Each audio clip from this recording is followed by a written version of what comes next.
sing a song of the saints of God. We've sung that song before. I sing a song of the saints of God, patient and brave and true, who toiled and fought, lived and died for the Lord they loved and knew. We've sung that song before, and we'll sing it again in a few minutes, or perhaps not. After we waltz through today's scriptures, we may decide we don't want anything to do with it. We may decide that this saint business is too crazy for us. We may decide that it's a whole lot more trouble than it's worth. The song that we have sung before hints at some of the reasons. Part of being a saint, according to the song, is the toiling and the dying. Part of being a saint sometimes includes being slain by a fierce wild beast. So way back then, apparently, and maybe even today, being a saint sometimes was a tough road to hoe. The affirmation at the end of each of the verses of that hymn, that we also intend to be a saint, may turn out to be an affirmation we'd rather not make. So we'll have to see where we end up. Perhaps when it's time to sing that song of the saints of God, to sing that I mean to be one too, we might decide to opt out. We might decide we'll go a different direction altogether, find another way. Of course, as the song sings, there can be something bright about it all too. Something bright about following the right for Jesus' sake, if that's the way it works out. But today's texts suggested some other possibilities. So maybe we need to see where we're going to end up. And then when we get to the end, we will see if we are willing to sing the song. Before we get too far into this, though, we should decide what we mean by the word saint. Sometimes we think that saints are these superheroes, these giants that accomplish all these incredible things that no human being could possibly really accomplish, these spiritual heights that none of the rest of us can reach. Sometimes we think that those are the saints. And sometimes we confuse saints and martyrs. And sometimes we think that somebody must be put to death for refusing to give up their faith before they can be a saint. Now, a saint may become a martyr, and a martyr may become a saint, but they aren't necessarily the same thing. So for today, at least, let's mean this. We will say for today, at least, that saints are people who are devoted to God. We will say that saints are people who are devoted to following Jesus. We will say that saints are people who are open to God's Spirit at work in their lives. So for today, at least, we will mean that saints are people who live by faith. I will borrow a little bit of language from last Sunday's sermon. Last Sunday I said that faith is the belief that the eternal shapes the temporal, that somehow the eternal shapes the temporal, so that we will shape today's words and today's deeds in light of what is not yet visible to us, so that somehow the Word of God can prepare the way that we will be going. Now the standards for being a saint are very high, of course. And you have read some of the official statements as the Roman Catholic Church tries to sort through whether this or that person is qualified to be a saint. So officially, there are very, very high standards about what it means to be a saint. But even informally, we have these very high senses about what it means if one is going to be a saint. And God does have some rather strong, specific expectations for the people who have been claimed as God's own. You heard Isaiah sing that song about the vineyard. The people are the beloved vineyard that God has planted, the vineyard God has tended and God has cared for in every good way, because God expected from that vineyard some good fruit. And you also heard in Isaiah's song what happened when the vineyard produced only wild and worthless grapes. So maybe you should sing that song first. Sit with that song for a while before you decide whether you want to go on and sing the song that will come at the end of the sermon. And then today's gospel reading from Luke. Jesus says that faithful discipleship has a way of calling into question even our most sacred relationships. Not because it should, not because that's what God intended, but because somehow it does. Faith and family have ways of getting in each other's way.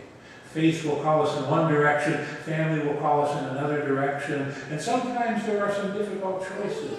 Sometimes there are some emotionally charged choices, some choices that pit one against the other. These terrible tensions come with terrible consequences sometimes. We're watching some of that play out right now this very day in Egypt and in a dozen other countries, and even in some of the struggles that mark our own country. We each believe that somehow we are being faithful to our particular sense of what God expects. And then Jesus looks at the crowds who gather around him and says, hypocrites, hypocrites. And the word is plural there, so there must be more than one of them. Surely Jesus is not talking about us.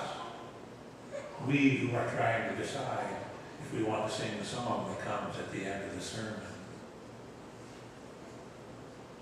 That song at the end of the sermon, I'm sure, was inspired by this 11th chapter we've been reading from Hebrews last Sunday and today. A song about people who became saints. People who became saints because they ordered their lives according to faith.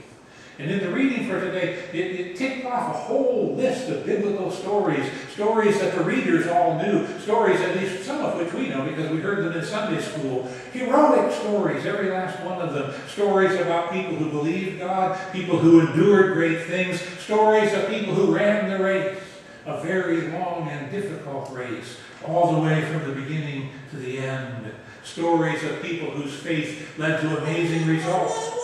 Stories of faith which simply helped people endure with courage whichever bitter end came their way. Sometimes faith is just simply daring to go along for the ride. God parted the Red Sea for the Exodus. God parted the Red Sea. The people just simply had to walk through between these two towers of water, one on each side.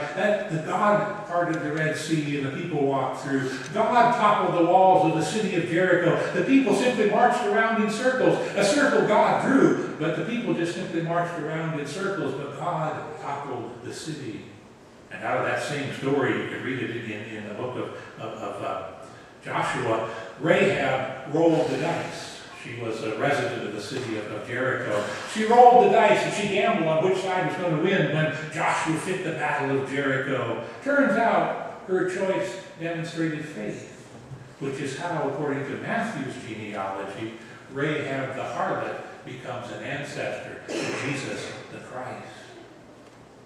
And then you remember in that chapter the story started to pile up so fast that it wasn't time to tell them. Gideon's timidity is overcome by faith. Barak, who was as stubborn as a mule, learns to speak the words that faith demands. Samson, who couldn't keep his hands off the wrong kind of woman, ends up embracing by faith the faith that made his blind eyes see the destruction that God would bring to God's enemies.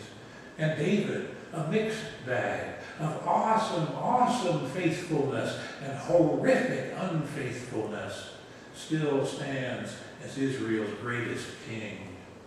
And when these amazing things are happening, it's easy to keep faith strong. When we're conquering and quenching and obtaining and escaping and winning, it's easy. Faith even becomes kind of fun, kind of a big challenge, a joyful thing to do. But then sometimes it turns out differently.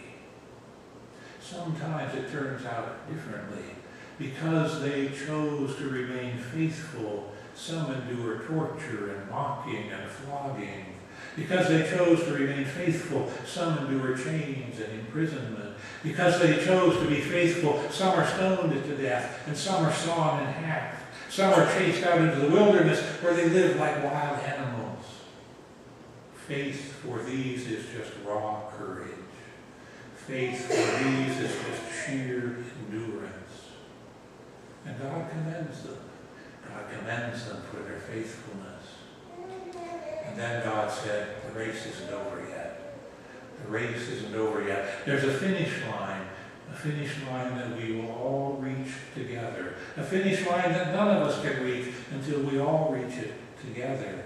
A finish line that will bring us all home. A finish line marked by the journey that Jesus took. The pioneer and the perfecter of our faith, the writer calls him. Jesus who endured the cross. Jesus who disregarded the shame. Jesus who found the way to eternal glory. And so all of these biblical people whose stories and names we remember today, and the people whose names and whose stories name and story us, the Martin Luthers and the Martin Luther Kings, the Father Damians and the Father Maximilian Kolbes, the Antoinette Browns and the Bill Johnsons, and the great-grandparents and the grandparents and the teachers and the mentors and the Sunday school teachers, all of these people living and dead, all of these people whose lives and whose words challenge us, all of these surround us, all of these gather to witness as you and I decide if we are ready to lay aside every weight, to lay aside the sin that clings so closely, as you and I decide if we are ready to run the race that is set before us, to run with perseverance, whether it's a race across the Red Sea or whether it's a race into a buzzing chainsaw.